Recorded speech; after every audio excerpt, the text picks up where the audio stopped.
All right, what is up, guys? Welcome in another episode, a Friday episode of GC Live. Wes Mitchell here, Chris Clark. This episode, like pretty much all episodes, brought to you by our guy, Clint Hammond of CMG Home Loans, clinthammond.com. 803-422-6797.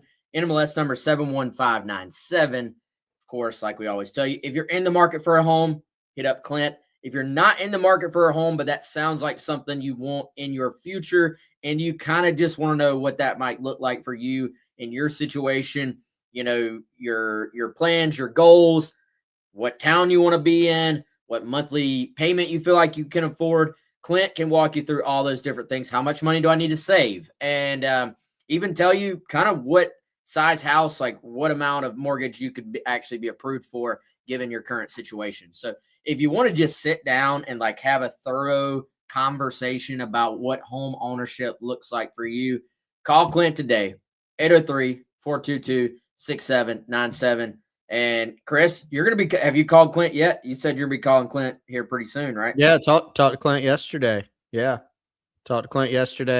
Always great. Didn't go into a lot of transfer portal stuff.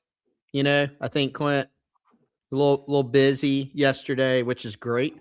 But he'll always talk Gamecocks with you. So if you call him about a mortgage or a HELOC or whatever it is you want to call him about, he'll be glad to talk about that and the Gamecocks with you. So always a bonus. You know who else is great, Wes? Friends over at Ferry Chevrolet. Joseph Ferry, fourth generation dealer, ferrychevrolet.com. That's F-A-I-R-E-Y, ferrychevrolet.com, or give them a call, 803-937-4531. Just like Clint in the mortgage game, always ask if you are in the market for a new or used vehicle.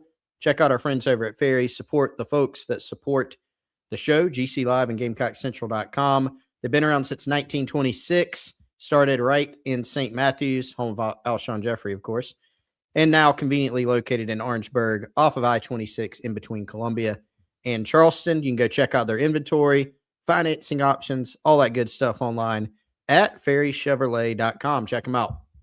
Yeah, shout out to those two great sponsors and all of our awesome sponsors here on GC Live and on GamecockCentral.com. All right, we don't have any time to mess around because we're going to try to dive into this entire portal class, much like we did South Carolina's high school signing class when that became official in December. So, Chris, right now, 25 guys that have, officially either signed, enrolled, however you want to look at it, and are now part of the program. There's always the chance. Is there a chance of a late addition? There's always that chance. Is there a chance, something crazy happens, other guys are added to the roster? Always a chance. But for the most part, the bulk of South Carolina's portal class is locked in. This is the guys right here, 25 guys, 25 newcomers of just varying backgrounds, varying production levels, varying financial commitments. Everything you can think of, man, is varied in this 25-man class. But one thing I feel like everybody has agreed on to various degrees, but there's complete agreement that Jakarius Peak from NC State is on paper the gem of this class. He probably would have been anyway, just based on how highly regarded he is.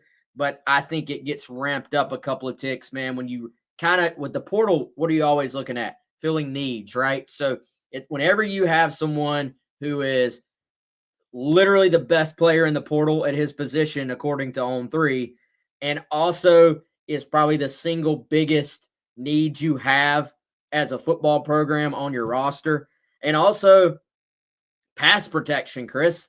Like, it's just been an issue. It just has. And this is a kid who, yeah, he's a really good all-around offensive lineman, but I would say the numbers tell you his strength is as a pass protector. And so you can just quite literally, I look at it kind of like when South Carolina went out and got Spencer Rattler at the quarterback position. You say all the right things, right? Everybody's competing. Everybody's going to have a chance. Peak will be in the starting lineup game one, assuming health. And you can pretty much just go ahead and pencil that in. That's how good he is, and that's how good of a match this is for South Carolina. Yeah, and we mentioned On3's opinion of him. let's dive into that a little bit. And you and I are high on this kid too. Obviously, South Carolina's very high on him. A lot of college programs were high on him. But just to give you an idea, Wes, we were talking on the radio show. Y'all were talking about it yesterday. We were talking about it today. Clark Brooks, SEC Stat Cat, in a piece he put out for On 3, had Jakarius Peak very high in terms of his top 100 players returning to college football this year. Where was Peak? He was top 50, top 25, I think, in there. Top 20, I think. Top 20. So out of all the players in college football, there's a bunch of really good ones. He was up there. And you mentioned On 3's rankings. They have Jakarius Peak as the number 1 offensive tackle out of the portal nationally, and as the number 3 overall player in the portal. Now, when you start to unpack who has been in the portal, that's a mouthful, right? He is ranked ahead of guys like Chaz Coleman, Darian Mensah, Jordan Seaton, Wes, who comes over from Colorado, former 5-star, may go to LSU, kind of all the typical portal kings, vying for his services. He'll be very highly paid. He's ahead of some of those guys in the rankings. Now, it's just an on-paper ranking, right? But it shows you how highly regarded he is. And then you dive into what he's done at NC State, a team that had a lot of true drop-back passing game in their offense. He's been really, really good over the past couple years. Has experience at right tackle, has experience at left tackle, where he played pretty much exclusively last year for NC State. This is a guy that 100% agree. I think you go beyond the pencil. He's permanent marker. He's in the starting lineup, probably at left tackle. And, man, you couldn't do – Clark Brooks put it pretty well in that piece that I referenced. No team has been better at going backwards offensively in the last 5 years or so than South Carolina. And it's harsh, but it is accurate. And it's something that Shane Beamer has very publicly talked about, how much the offense has struggled with tackles for loss, negative plays, sacks, to where you look at it and go, man, what could South Carolina have been over the last several years, even in the midst of doing some really good things, if they'd just been average even in those areas? So to get a guy like this, who's a really good player with a lot of experience and has excelled at pass protection offensively, I think is a really, really, positive thing and fills a huge need this offseason. Well, I think, and we'll move on to somebody else here. Final thing, though, there's no projection here. Like, you know what I'm saying? Like, a lot of guys, you have to project something, or you're projecting, you're going to have a bigger role. You're projecting somebody making a leap. You're projecting, hey, you were playing at the G5 level. Can you do this consistently at the P4? You're talking about somebody who has started a bunch of games at the Power 4 level and has done it really, really well. And, I think, man, if this kid was 6, like offensive linemen get bigger and bigger and bigger and taller and taller and taller. If he was like 6'6", I think, and 320 and still moving the way he is, I don't know if Peak is in college. Like, I really don't, he's probably going off to the NFL draft. And, you just look at some of the stuff here, his development year after year and getting better every year should be a great opportunity. The only projection is you're going to have to do it at the SEC level versus the ACC level. But in terms of leaps, that's not the leap you're having to project with, many, many transfer portal guys. So, all right, let's keep it moving. Quaysheed Scott. And for a lot of these, I'm going to try to go in order of how highly they are ranked in the industry ranking. And so no matter how you split it, Peak is the top guy in the class on paper. And Quaysheed Scott is next. They still list him as a cornerback. I think that's a throwback to his high school ranking and rating. Number 8 corner, number 89 overall prospect in the transfer portal, at least at the time that I published this article that I'm going off of and compiled the data. So Scott, to me, I don't think he's a corner at South Carolina, but certainly is someone who could easily step right into that spot for Jalen Kilgore, They've got some young guys there, Chris, that I know they're high on. I know that they think can play as well and can help eventually.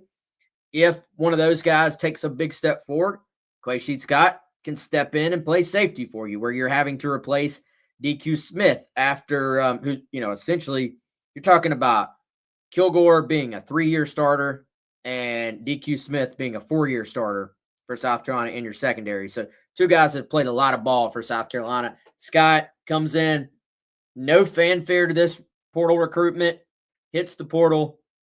We find out he's on campus. He commits like the next day, and boom, he's a Gamecock. Much like Brandon Cisse, I think you would just say, all right, plug and play him somewhere into this secondary this season. And Chris, I think worth mentioning too, this has kind of been the MO in the secondary. It hasn't been build the secondary via the portal. It has been, we're going to build the secondary and then plug in some guys via the portal. We saw it work out for Cisse. And, not that they're the same player. There's some differences here. But I think we'll see Q, as I believe he goes by, plug right into one of these roles in Carolina's secondary. And I think one of the reasons that and South Carolina's had success with rooms where they've done a lot of portaling, or they've had some success with rooms where they've done minimal, kind of like the secondary. And I think one of the reasons they've been able to do that is Torian Gray has put together, throughout his career, but if we're talking about just at South Carolina, of developing guys, right? You can go back every single year he's been in Columbia. You can point to at least a guy, normally multiple guys, where you can say, well, that guy made a leap from season 1 to season 2, season 2 to 3, 3 to 4, etc. The list of those guys goes on and on. So the current roster for DB, yeah, you've got some guys where you kind of know what you're getting, and Judge Collier, Vakari Swain, but you're also building in, those guys are probably going to take another leap in 2026. There's some guys that haven't factored in as much that will factor in more. But, Cisse's a big loss, Wes, for sure, but so is Kilgore. I think South Carolina identified that nickel spot in particular as, all right, here's a spot where it really makes sense to go get a guy that can be ready-made to play that spot. And that's what they feel like they have in Scott, a guy that's got 2 years of college experience. He's from the state of South Carolina, related to TJ Sanders. So it checks so many of those boxes, but also, Wes, I think this is a guy that still has some potential. You were talking about projection earlier. You don't have to fully project Q because he's done some good things in college. So you kind of have a baseline of what you're getting, but you also look at him and said, this kid can get a lot better, under T. Gray. So they feel like he's a potential, NFL guy in the next couple years. And I think another one of those that's just, if you're looking for a fit, made all the sense in the world. Yep. My one, not question, but just a little detail I'm going to be paying attention to there is, I think you got a little bit spoiled with a guy like Kilgore, Chris, who is 6'1", long arms, 207 pounds, probably plays even a little bit more physical than your typical 207-pounder at that position, and really just proved and showed that you can, that he can cover and come up and just be an excellent tackler. And, kind of, they aren't the same player, but kind of like even worry, like both these guys were great tacklers from the moment they arrived on campus. So you felt comfortable putting them in coverage, but also playing them up near the box. And, you look at Q, just not quite as big, at least currently, at 6 foot 196. That's a little bit more of kind of a true hybrid, linebacker safety at that nickel spot, or almost like a true nickel corner type, as opposed to being that little bit more kind of towards a linebacker, at least in terms of physicality and tackling ability. So what do we see South Carolina do there? Do they end up truly just saying, all right, Q is the nickel, or do they really open things up and let one of these other guys also fight for that spot, and then Q plugs in at safety? I think both those things are possibilities because we know how important that nickel spot is within the structure of the South Carolina defense. And, you already have how much does the rest of the skill set of your defense play into this? You already have two long, fast, physical, kind of dynamic linebackers coming back. So how much does all that play in? Like, how does it all match up together?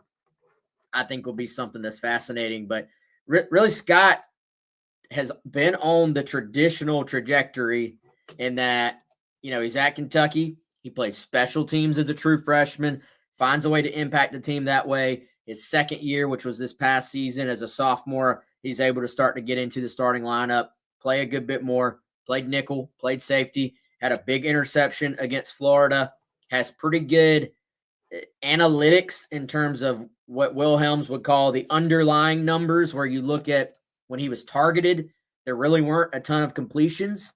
And I remember watching this kid in high school and going, Carolina probably should make a run here. And they made a run late. He very nearly flipped to the Gamecocks out of high school. Didn't happen, but now he will be a Gamecock. So this one was pretty straightforward, though I feel like once he hit the portal. Very straightforward, just, in the portal. You laid it out earlier. In the portal, visits, commits, perfect fit.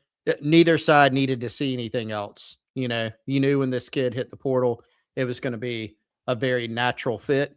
And, I think some people wondered, Wes, would South Carolina do a little bit more in the secondary in terms of do you take maybe another true safety type? But as you pointed out earlier, South Carolina has tended to build this thing through high school and development and plug in a piece here and there. And that's the route they went here. So expect to see a lot of Quaysheed Scott this coming season. One of the later additions for South Carolina, Christian Clark, not to be confused with Chris Clark, from Texas. And I think somebody we're both pretty intrigued by, man, in terms of being an interesting addition to this roster. And one of the guys I think it's always kind of worth noting when the different recruiting websites have kind of differing opinions on a guy. Clark, pretty far up there in the industry ranking, which again is the average. 222 overall in the portal, number 16 running back in the transfer portal. Now, Chris, a little bit reversed here from what we sometimes see with South Carolina recruits. The number 56 running back in the portal, according to On3/Rivals. Again, 16 according to the average. And 24/7, at least according to this, it's not showing what they have him at in the running back rankings. Number 9. So, that's a pretty high praise if you're saying this is the number 9 available running back of all of them that entered the transfer portal. And I just had it, 157 overall in the portal, according to 24/7. And the reason why you're going to see kind of those differences, Chris, there is some projection here. I think the hardest thing to evaluate in the transfer portal is not even, hey, can this guy that played at a lower level jump up and play at a higher level? To me, the hardest thing to evaluate is, why is that 4-star guy out of high school that hasn't played a ton yet in college, why has he not played? You know what I'm saying? Yeah. Or is he a bust? Is he behind some other guys? In the case of Christian Clark, he had a serious injury that really hampered his early career. So schools can get themselves in trouble, or they can find some guys that can really, really help them. Gabe Brownlow-Dindy is the most recent perfect example for me for South Carolina. 5-star guy out of high school, really didn't do a ton at all at A&M. Comes in, I thought had a really strong year for Carolina this past year. So I think with Clark, you can go back to the high school film.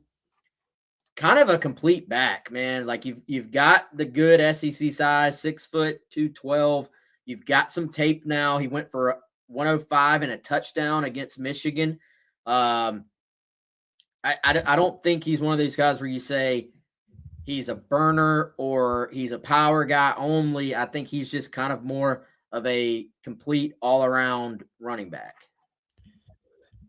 Yeah, and when you're talking about projection, that there is still some with Clark. Missed the 2024 season with the Achilles injury. Wes, you're gonna have to give me a second because I'm about to go on a coughing fit, so you might have to take over for a second. All right, yeah. So Clark, someone I was trying to pull his high school film real quick. I know with Jabri Coleman, I want to play his high school film because very, very impressive film. But and I'm back alive, Wes. Sorry about that. No, you're good, man. By the way, there's also a Christian Clark that plays offensive tackle, so I don't think that's going to do us any good to watch his film. Nobody wants to watch offensive tackle film, I don't think. I don't know. Maybe they do. Maybe they want to watch some good pass rush reps. But what I was going to say, guys, I'm still battling this cough from a leftover mystery illness. Whew, I hope y'all don't get it.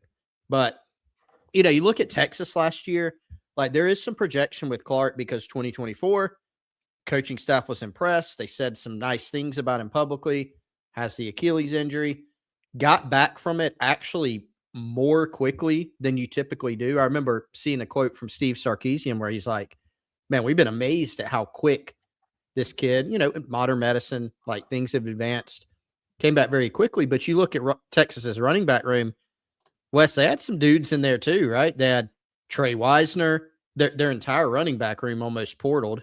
Trey Wisner, you had CJ Baxter, another former highly rated guy. You had Jarrett Gibson on that roster. Clark only ascended he actually finished third on the team in rushing, but that was really on the strength of that bowl game that he had against Michigan. So that's your best look at him at the college level because that was the most he's played. But, you look at that game and that sample size, pretty darn good. So this kid that's got some vision, he can, you're right. Like you don't point at one thing where you're like, this is an amazing attribute that he has, but he seems to be pretty darn good, really at everything that you look for at that position. Yeah, and I think Texas had 2 100-yard rushing days the entire season, 2 or 3, and that was one of them in terms of an individual. So, their run game kind of like it was weird. They had some guys, they had some dudes, and then you see Wisner goes to Florida State, Baxter ends up at Kentucky. Guys go to other P4 opportunities and are going to go probably start. So they had talent, but just did not have the rushing attack that I think a lot of people thought they would have going into that season. All right, we got to keep this thing moving and maybe speed it up a little bit here. Who do we got? Caleb Herring, Tennessee edge, number 23 edge in the portal, number 248 overall, 6'5", 245, 1 year of eligibility remaining for Herring, who will look to step right in. Again, you have to go earn it. And I don't put him quite maybe in pin the way we did Peak on the O-line. But if you were going to make a projection, if you were going to, from an intel standpoint in terms of South Carolina's expectation for a guy, the expectation is that Caleb Herring is able to come in and earn that spot opposite of Dylan Stewart at the edge position to sort of take what he's done at Tennessee, which is solid production, not overwhelming production, and turn himself into more of a complete starter type as opposed to a rotational guy, which is what he was for a lot of time in Knoxville. Yeah, played a good bit last season, has not reached his potential, but you feel like he can, if that makes sense. He's going to be going, Tennessee last year, Wes, not that good defensively as evidenced by the fact that they made a change at defensive coordinator, bringing in Jim Knowles. You're going to have a new system. You're going to be playing opposite one of the most dynamic edges in the country in Dylan Stewart, maybe the most dynamic. A defensive system that has typically been pretty good at causing havoc plays under Clayton White. You got a new coach in Deion Barnes, and you got a guy that's got talent. This former number 1 prospect out of the state of Tennessee. You mentioned the size. He's had really strong flashes, 2 sacks against Georgia last year. Go back and watch some of his college tape at Tennessee. Really strong first step. Like, this is a guy that really, really flashes. And so, are you getting a guy that, a 10 sack guy out of the portal last year? No, you're not. But you're getting somebody who has shown he's capable against SEC competition, and I think could take another step this year. And it'll be vital, I think, that he does for South Carolina. Yeah, no doubt. Let's keep it moving. Emmanuel Kojo Poku from East Carolina. 6'5", 326, number 23, offensive tackle, although he'll be playing guard for South Carolina. Number 303 overall, 1 year of eligibility left. Now, he did play tackle earlier in his career, but really the last couple of seasons started to excel at the right guard position. Somebody, Chris, we've seen Carolina wanted to add, some experience, some age, just some physical maturity. They've done that here. 26 games started at ECU over the last couple of years, almost 2,000 snaps under his belt, and allowed 0 sacks and just 12 pressures and almost 500 pass protection snaps this past season, according to PFF. And also, I think a small but worth noting aspect here is he was playing in John David Baker's scheme there at ECU, Chris. And so I think there's probably some carryover just to the approach, to kind of knowing how these type of coordinators operate a little bit. So again, a small thing, but I think probably it'll be a fairly easy step into Kendall Briles' offense for him. And he's someone, man, call it a gut feeling, call it some things I've read. The fact that he's going to play guard, not tackle, I think he's just a better fit there. I really think this dude is probably going to come in and be a starter for South Carolina at one of those guard spots. Yeah, I did a superlatives piece this morning, Wes, and I was trying to not have 80 categories in it. I limited it to like 6. And this is one of the guys that didn't make the superlatives. There are so many guys that I wanted to put in there in some form or fashion, right? And he was one that came top of mind. Really good portal recruiting win, some sweetness for South Carolina because they were able to beat Clemson on this one, among others. He was scheduled to go to Clemson after his South Carolina visit, and the Gamecocks shut that down. It's always a nice win to beat the Tigers on the recruiting trail. And just a guy with size, former walk-on at ECU, who may turn himself into an NFL player. So pretty cool story. You mentioned pass protection, like that's the theme, right? You look at Jakarius Peak's metrics, really good.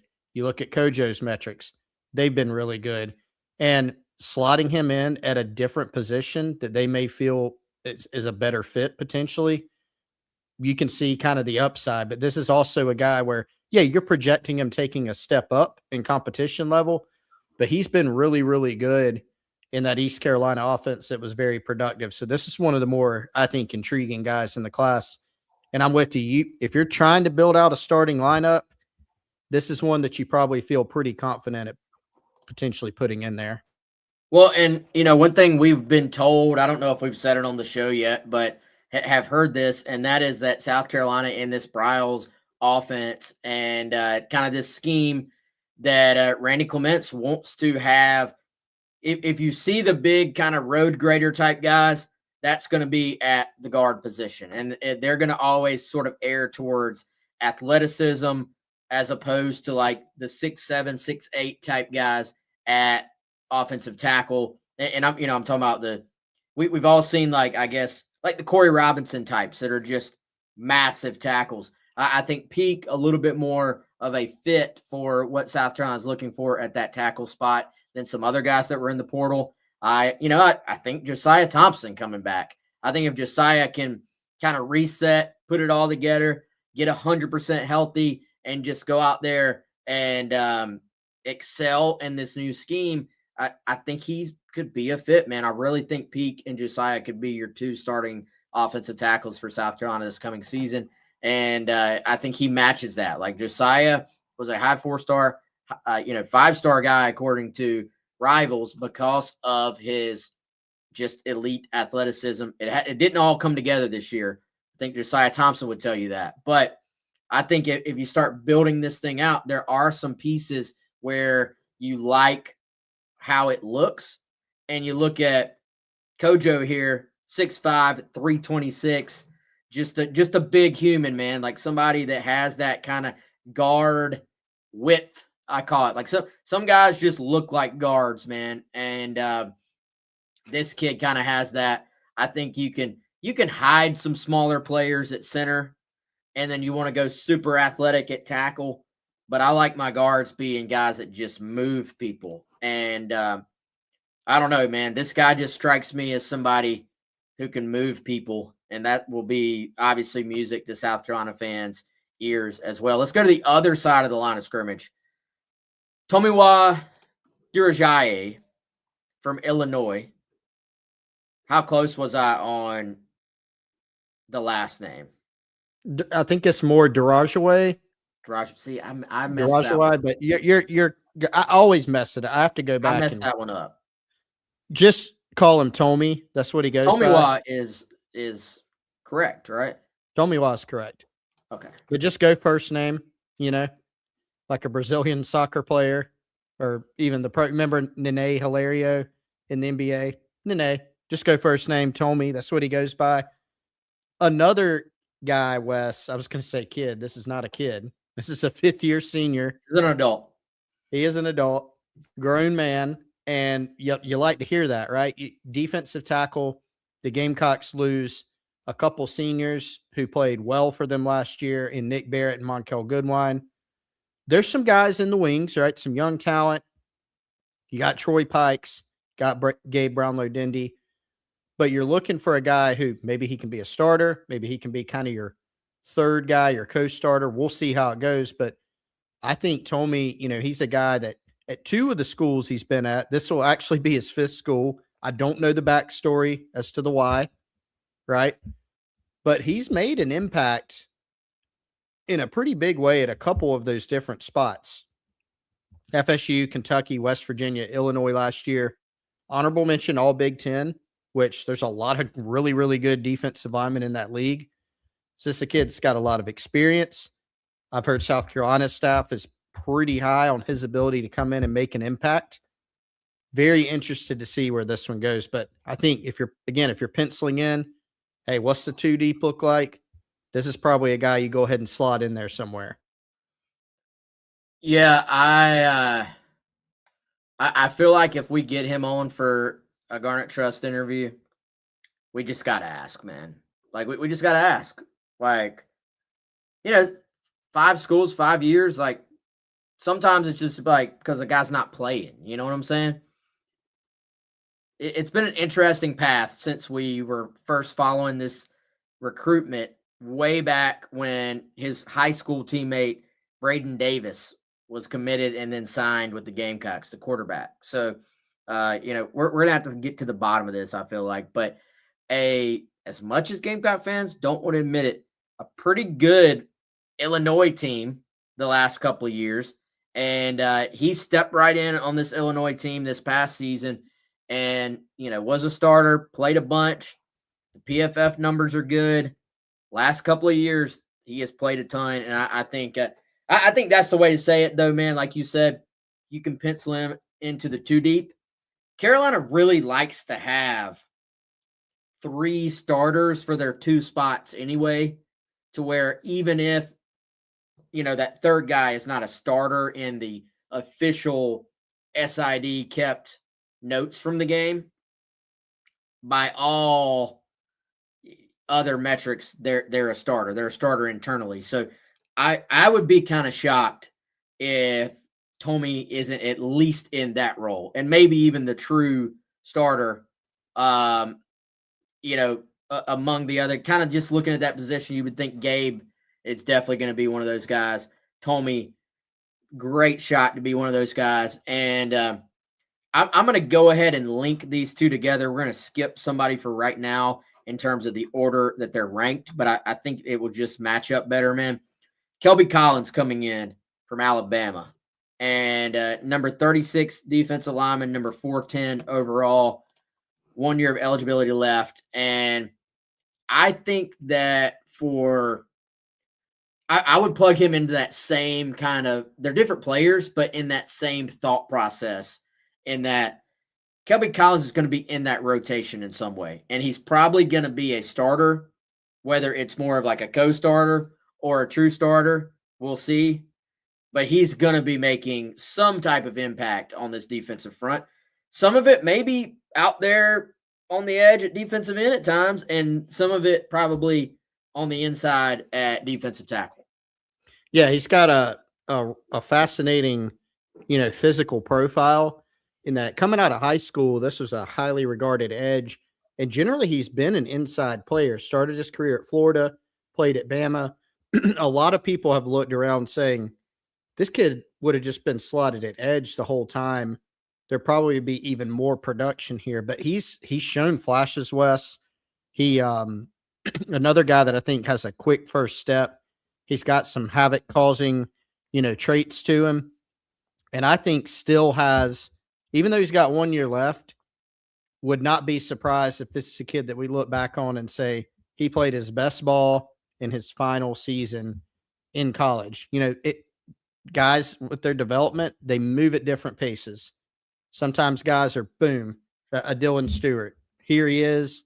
Yeah, he's going to continue developing, right? But you immediately see those fruits. Other guys, it takes a while. I mean, we just saw Nick Barrett last year go from a 15 snap a game type guy for 4 seasons. And then in year 5, it clicks. And now he's a potential NFL draft pick. So Kelby Collins, much different body type, different skill set, but I would not be surprised if that happens. Former highly rated guy. So there's clearly some talent here. There's a certain mental aspect, Chris, too, to, hey, I got 1 year left. I got 2 years left. Like, hey, this is it. Literally, there's 1 year left. And also just to being told, like, hey, you're going to have every opportunity to go earn a major role on this defensive line. I feel like there's something kind of motivating about this is my chance. Let me try to take this thing to the very, very next level. It's a contract year, so to speak. And, I was talking to somebody very familiar with Alabama's program and the inner workings over there. And I was like, what kind of happened there? Like, was Alabama okay with him leaving? Were they fighting tooth and nail to keep him? And, it was a little bit like some of the guys we saw with South Carolina that they would have loved to have him back. There was just kind of a disagreement on what that would look like from a financial standpoint. And it's not really like, hey, we don't want you back. Like Alabama definitely wanted him back. Just they had him slotted at a particular price point, allegedly, supposedly. Then he saw it as, so he said, I'm going to enter the portal. And so then for South Carolina, it was, hey, we may see you being a little bit bigger role here. So that's going to obviously, I would think come with a little bit more of a payday. And so I think that is part of what we're seeing with the portal right now, man, is like a guy like Tro Ball for South Carolina, the offensive line. He left because there's like a slight disagreement on the financial aspects of things. That doesn't necessarily mean South Carolina wouldn't have been cool with having him back. You know what I'm saying? And so it's not just black and white anymore. There are gray areas. So Kelby leaving was a gray area guy for Alabama. They would have liked to have had him back at a certain price point. And so I think for Kelby it is a little bit of a full circle moment because this dude was a heavy, heavy target of South Carolina out of high school. And I think, Chris, frankly, he started his career at Florida. I think just got a little bit caught up into the blue blood helmet logo thing. Like it just felt that way to me, that he wanted to go to a quote unquote big time school that had done a lot in their history. Full circle, ends up back at South Carolina. And you know what, man, let's keep kind of linking these things together because I think it works that way. His brother, Drew Collins, like I don't know if we can downplay the fact that his brother had already entered the portal, was looking for that step up from Arkansas State, and his brother now is saying, like, all right, if you enter the portal, we could actually play together at the college level for one season. So I got to imagine that was a factor in all this too. Yeah, Drew, different boat from an eligibility standpoint. coming to South Carolina, having played just one season of college ball at a lower level at Arkansas State, but another kid with really good size, 6'4", 238 is what he's listed at from last season, and has already started, to make an impact at the college level. Ended up with 3 total sacks last season and, looks the part physically. And so, it's hard to say this now, Wes, because as we know, everything is so year to year in terms of player retention. Guys that you feel great about, signing a high school guy. Well, now you got to worry, well, how long are you going to have him? And you, of course, have to do the same thing out of the portal. But potential bonus for Drew Collins is you're getting a guy with very close to a full slate of eligibility here. So he's thought of as a, kind of a true defensive end. That's his size. That's his profile. And I don't know quite as much about him, Wes, as I think we do Kelby, just because he's got more of a resume. He's been in college multiple years. But certainly there were some things that South Carolina liked in the early part of Drew Collins' career too. Yeah, and I'll steal something here from Will Helms. The thing that stands out just from an analytics standpoint is what they call a pass rush win rate. And that is just, if it's a pass rush down for you, quite literally, what percentage of those pass rushes are you able to win against your guy? And a little bit of a limited sample size at this point. And obviously, you're not doing it against SEC competition. But I think if you're South Carolina, you see that, hey, this is a guy who has what everybody's looking for, some length, a quick first step, and the ability to win in one-on-one on the edge scenarios. Maybe we can put a little bit of extra poundage on him. Maybe we can go out there and develop a few more moves, and then you have someone who can really make an impact potentially at the SEC level. And the other thing, man, you go back and look, he's listed 6'4", 6'5". Now, this is a kid out of high school, wasn't as highly recruited. He was listed like 6'1" back then. So I don't know I don't know how long of a delay there was. Was that initial height not updated? How old is that initial height? I'm not sure. Was it truly a growth spurt in college? We'll have to find that out. But definitely, since he was on the recruiting radar and having his information inputted somewhere, he's had a pretty big growth spurt, especially at that position. If you're an edge, if you're a defensive end, the difference in, hey, this guy's 6'1" or this guy's 6'4", 6'5" is massive, I think. Yeah, right. Yeah, it is. What's that? It's all right. We'll move on.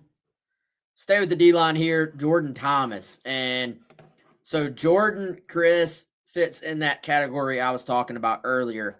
3 years of eligibility remaining, former 4-star guy, has played a little bit at Georgia, not a big enough sample size, 64 career snaps on defense to be exact.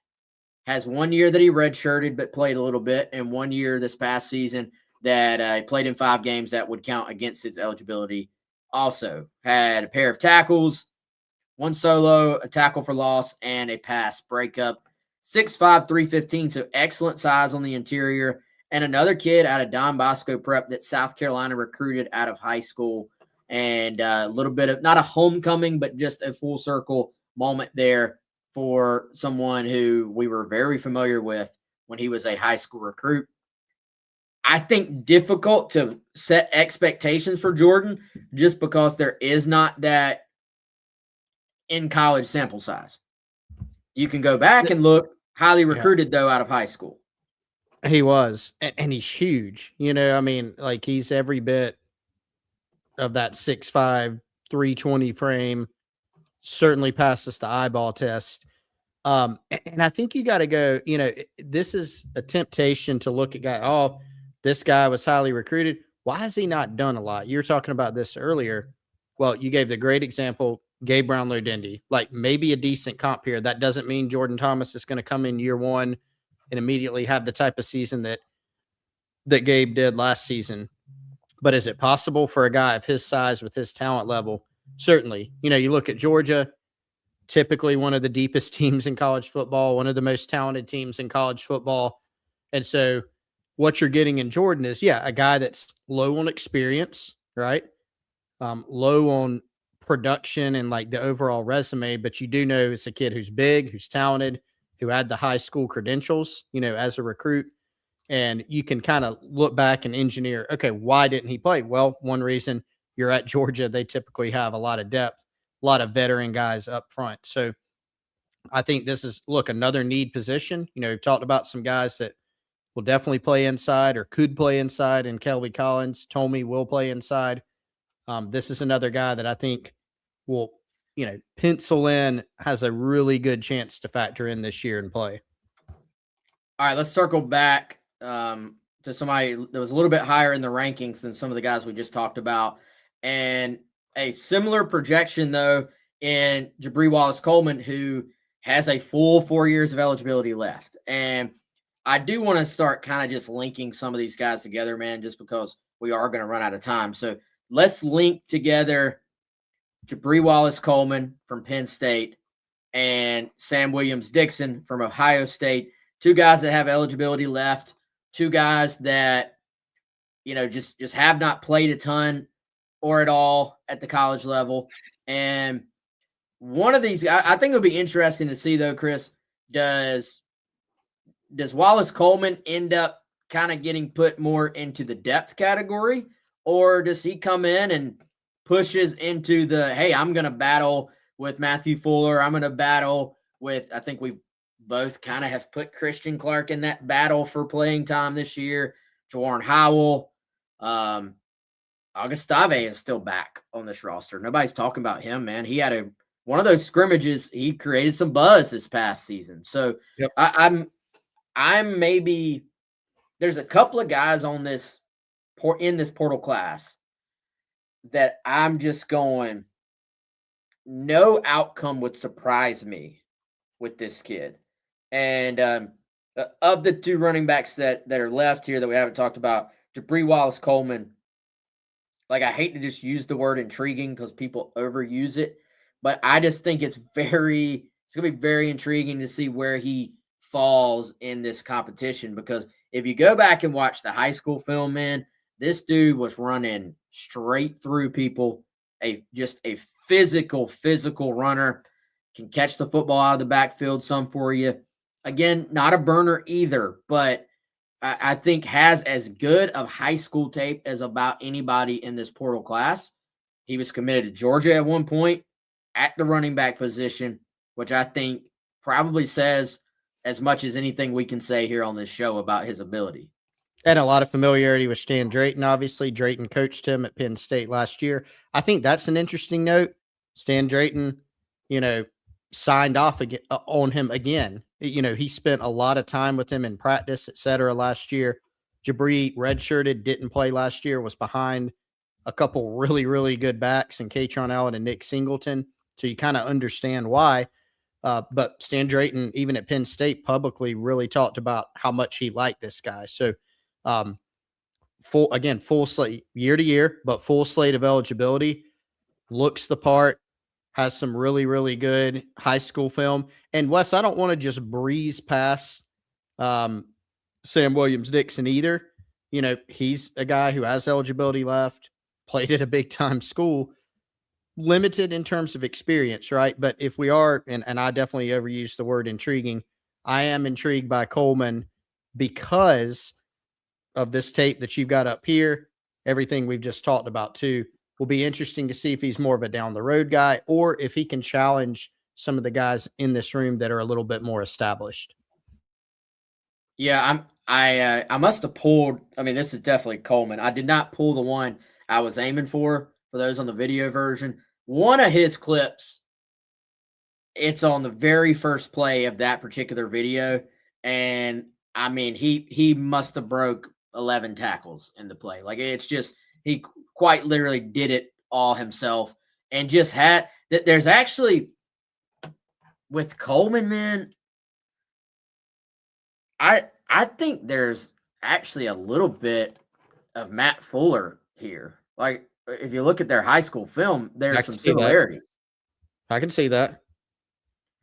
And Coleman, let's see, listed 6', 209. So you're not talking about a small back, like two guys that can really bring the physicality and you can lean on. And, I think that's ultimately something that in theory, we didn't see it this past season, but in theory, man, if you could kind of pair up a bruising running back with what Lenora Sellers, in theory, is going to provide you in the running game from the backfield as well, you would think you would be able to be one of those teams that can start to lean on teams in a fourth quarter in the run game. We have not really seen that, except maybe you'd say the Kentucky game when they ran the ball like 50 times in a row, it felt like, to finish that game.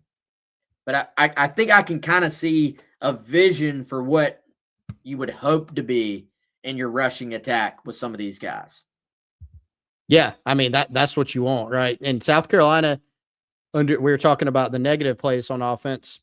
Aside from 2024 West, the Rocket Sanders year, when they finished, I think, top 25 in rushing nationally and had some really, really good games running the football, they haven't been able to do that, right? This hasn't been a team that can go, hey, we're going to run it down their throat. We're going to establish the run. It's been very inconsistent. And so, look, you've got some things that you're trying to do to reverse that. You've got now a 6-man running back room. You've kind of rebuilt.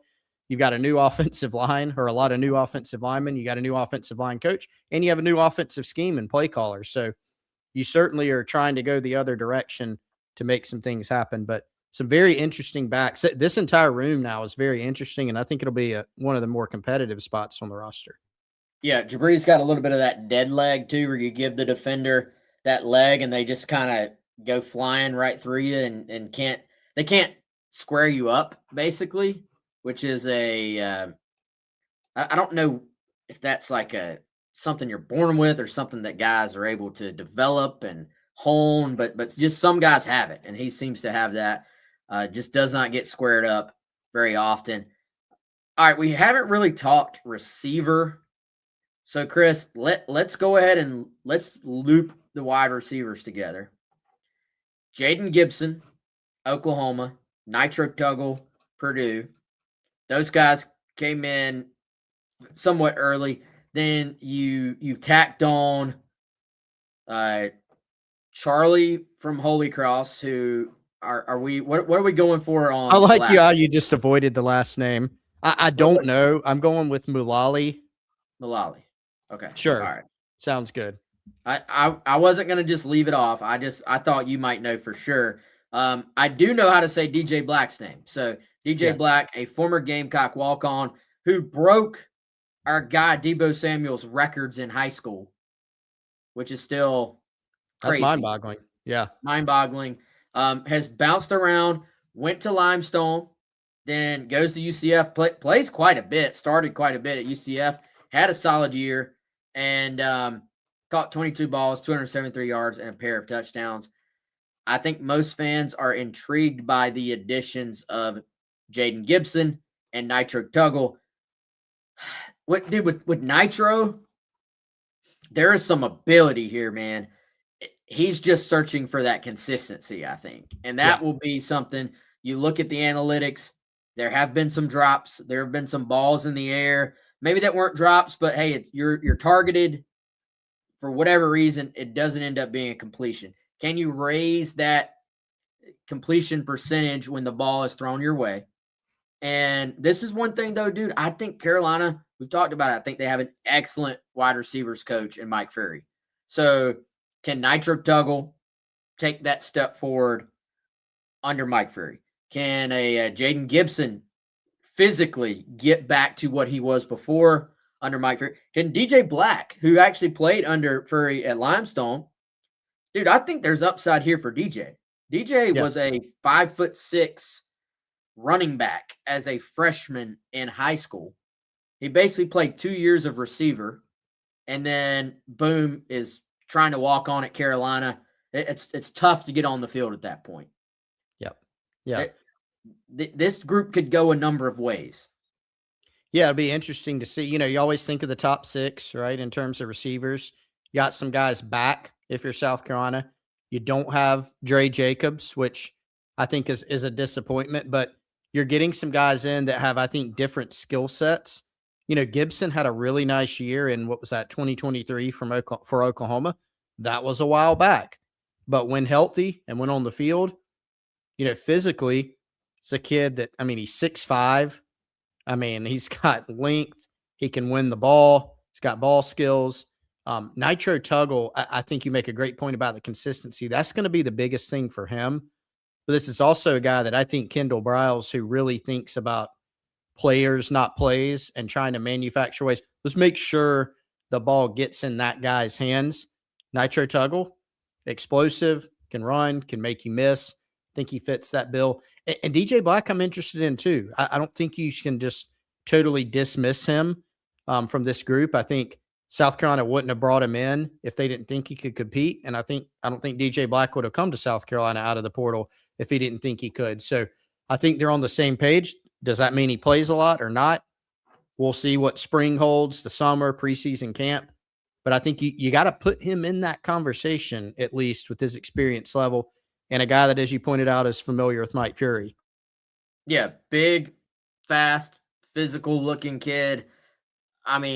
One thing I was told, man, and I got this like secondhand. This didn't come from anybody on the South Carolina end, so I'll make that clear. But I was told, part of like the final thing, like DJ wanted to come back, but one of the final things he wanted to know for sure, hey, am I coming in just to be a depth guy, or is there going to be a true opportunity to come in and earn snaps and to go play? And he wants to finish his career by going out there and playing.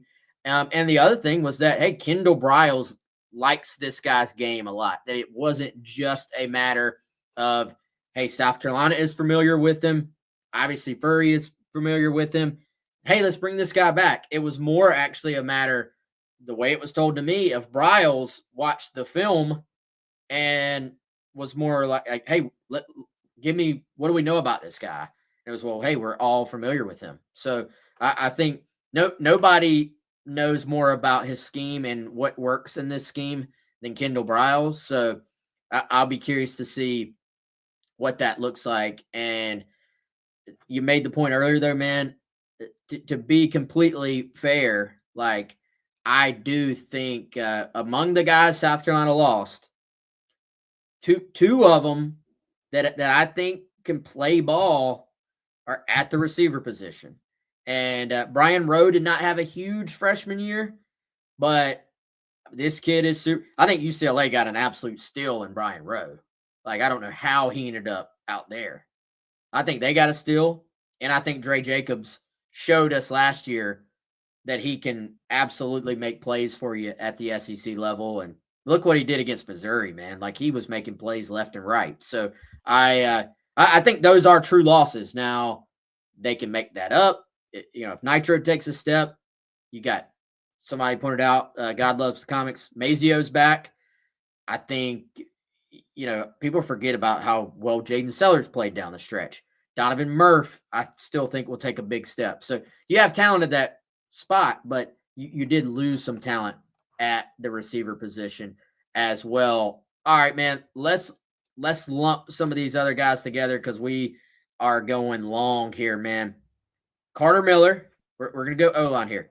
Carter Miller, maybe your projected starting center. I think some other guys may have a say in that, but is coming in to certainly compete at that spot. From Central Florida, originally from Tennessee, 6'2", 295, number 40 interior O-line in the portal. Dane Arnett from Ferris State. Seth Smith from Northern Arizona. Hank Purvis comes in as part of South Carolina's never-ending trade with Purdue, 6'5", 360. And then kind of after that little dead period, Chris, you had South Carolina also add in Armando Neves from New Mexico State, who also spent some time in JUCO. And then I know you've been practicing in the mirror, man, so I'm just going to let you tell everybody about our boy from Missouri State. Ebadu DK Nagubu. Oh, my goodness. Yes, not bad. Goes by Boo. So from here on out, I said it one time. That's it. Boo. Okay. All right. So he's Boo from Missouri State. And I don't know. I'm not super confident that I nailed it. I think I did pretty well. You just got to be confident when you say it. You definitely said it with confidence. Thank you. I bought it complete. It didn't sounded out. You know what I'm saying? Like it sounded like you actually knew what you were saying, as opposed to sounding out every syllable of his name. Chris, he is a little bit of a transfer portal on 3 outlier. Did you notice how high on 3 is on him compared to everybody else? Like they have him as the number 53 interior offensive lineman in the portal. He's 156 in the average. So kind of in the average is a little bit of just, hey, this is probably a depth add. You bring some size, some experience. On 3 slash we keep saying on 3. It's on 3 rivals. Like it's the same thing now. But they're kind of high on him. So among all these guys, though, man, among all the offensive linemen, you certainly are going to have many of them just by the sheer numbers. Some of these guys will be depth. They just will. When you bring in a class this big, they have to know that too. Like not all of you are going to start. Some of you maybe will. Some of you maybe won't. Carter Miller, I imagine, is coming in eyeing that starting spot at center after starting at UCF this past year. And, man, I think Nolan Hay will still have a say there. I actually think, depending on what happens at guard, I think Shed Surratt could have a say there. We've both always thought Marquis Anderson could make a good center if healthy. So I'm not penciling guys in yet, except for some of those guys we talked about earlier. Yeah. You? No, I mean, I think if you're looking at it out of the guys we just talked about, like if you're penciling, like, is it fair to say Carter Miller may have like an on paper leg up at center? I mean, that may be fair, right? But I think there are levels where you can separate it of Jakarius Peak is starting, right? This guy will probably start. These have the look of like potential starters. These have the look of like depth guys, right? But the good news is for everybody, this is a clean slate. Like these guys are on campus now. They're going to put them through workouts, and they're going to put them through spring ball, summer workouts, preseason camp. You're going to have a long sample size with a completely new offensive staff from an O-line and scheme standpoint and an offensive play caller. So, I don't think you can speak in absolutes, especially at a position like the offensive line, with the exception of Jakarius Peak is starting, right? Other than that, we'll see. And I think some of these guys, Hank Purvis is interior. Nieves is probably a tackle. Like there's some positional versatility in there. Carter Miller can play guard. He has in the past. He's probably a center, whether he's a starter or a backup. But they needed that mix, Wes, of this guy can definitely start. This guy may start. These are depth pieces. Like they needed all those in this class. Yeah, no doubt. All right, as we start to close this thing out, man, I think we've hit on everybody except 2 guys. This one caught me, I'll be completely honest, a little bit out of nowhere. Lucian Anderson III from Bowling Green, originally from Athens, Georgia, Clark Central High School, 6'3", 200. Played a bit there at Bowling Green, not a ton. Appeared in 5 games this year, threw 41 passes, completed 26 of them, a couple touchdowns, 3 interceptions. I think is clearly coming in to kind of just add some age, some depth to that room. He's looking for an opportunity, I'm sure, like a chance to play in the SEC. You're going to come in, you're going to try to push to move up that depth chart as well. The reality of it is you have Lenore Sellers back, you have Cutter Woods back, and you add, obviously, Landon Duckworth, who South Carolina is high on out of the high school ranks as well. And then, Chris, I'll let you speak on Max Drag, also from UCF, 6'4", 250, a true homecoming for him because he's from Chapin. Couple of years of eligibility left. Started his career at App State and is someone that Sean Elliott would have been very, very familiar with. I believe would have been following him, tracking him, recruiting him when Elliott was the head coach at Georgia State. Yeah, and spent last season at UCF. This is a guy that, you look at the stats that, he doesn't fit the profile of like, this is a quote unquote pass catching tight end. But he's more highly regarded as a blocker. We know South Carolina plays their tight ends on special teams a good bit. So you figure he's going to factor in there. Has good size. Seems like a good fit. He seems like an Elliott type player, just with how his game, his blocking, his toughness, and a local guy. So another one that made a lot of sense. I think tight end West was one where we were wondering, they were recruiting a few different guys. Would they take one? Would they take two? They land on drag. But I think makes sense as a guy to put in that room. How much does he end up playing with some of the older guys that are on the roster? We'll see. But also somebody that, as you said, multiple years of eligibility left. And a all-name team candidate for sure with the last name drag at the tight end position. Was some chatter, maybe Mike Smith could have been back. I do think that's the position. If you're going to get really picky, you maybe would have liked to have seen a pass catching type tight end get added to that room as well. Would you have maybe wanted another edge to get added to the room after Dez left you at the last minute? Maybe so. For the most part, you can kind of see what needs they were aiming for. You can see what the approach was. And we said from the beginning, hey, the trenches are where they're going to go spend their money, spend their resources. And that absolutely ended up being the case. So, all right, dude, we're out of time here.